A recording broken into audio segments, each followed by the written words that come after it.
Hey guys, welcome to mini URT number 2. As promised at the end of mini URT 1, we're looking at feedback loops. So what exactly is a feedback loop? Well, we know what systems are now.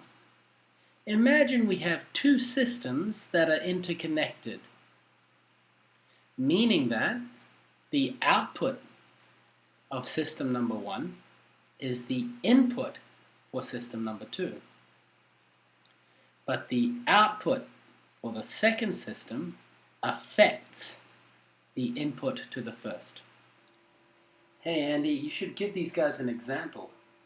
Yeah, don't worry Andy, I'll give them an example in a bit of time. Let's just define the two types of feedback loops first.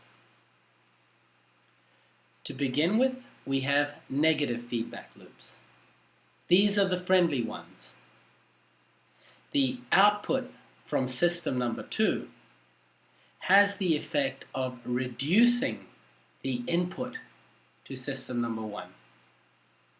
And if you keep this up, sure, system number 1 might be receiving inputs from elsewhere, doesn't matter. The reality is the feedback loop is entirely stable because system 2 is regulating the input to system 1. Happy. Okay, now for the problematic ones. Positive feedback loops, where the output to system number 2 is additive.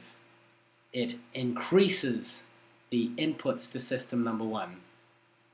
And of course, system number 1 is producing more outputs, which stimulate system 2 to produce even more output, and then that goes back into the inputs for system 1, and Okay, time for the example. Welcome to Daisy World. I'm wearing a different t-shirt.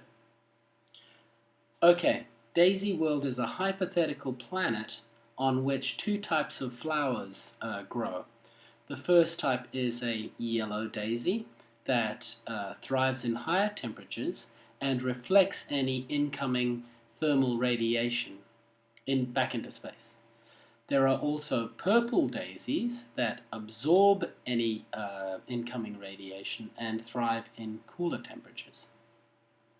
Now, in terms of a negative stable feedback loop, what you have here is incoming solar radiation increases the temperature of the planet, which in turn increases the growth of yellow daisies, which reflect that radiation back out into space.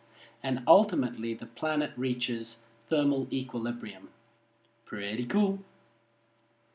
Okay, so now in terms of a positive feedback loop, some nincompoop builds a coal-fired power, actually maybe a daisy-fired power plant on Daisy World, and it produces CO2, which traps the heat being radiated by the yellow daisies.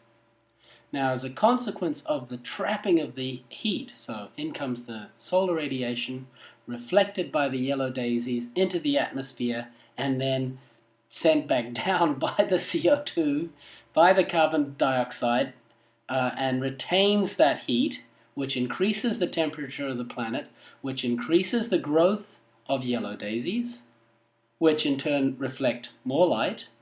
But because you've got CO2 in the atmosphere, the temperature just keeps on going up, and the next thing you know, yellow daisies are everywhere, and the temperature just keeps going up and up and up until the whole system fails.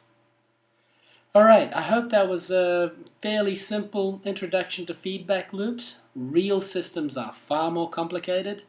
This planet is not covered in yellow and purple daisies, and there are innumerable feedback loops that feed into various systems.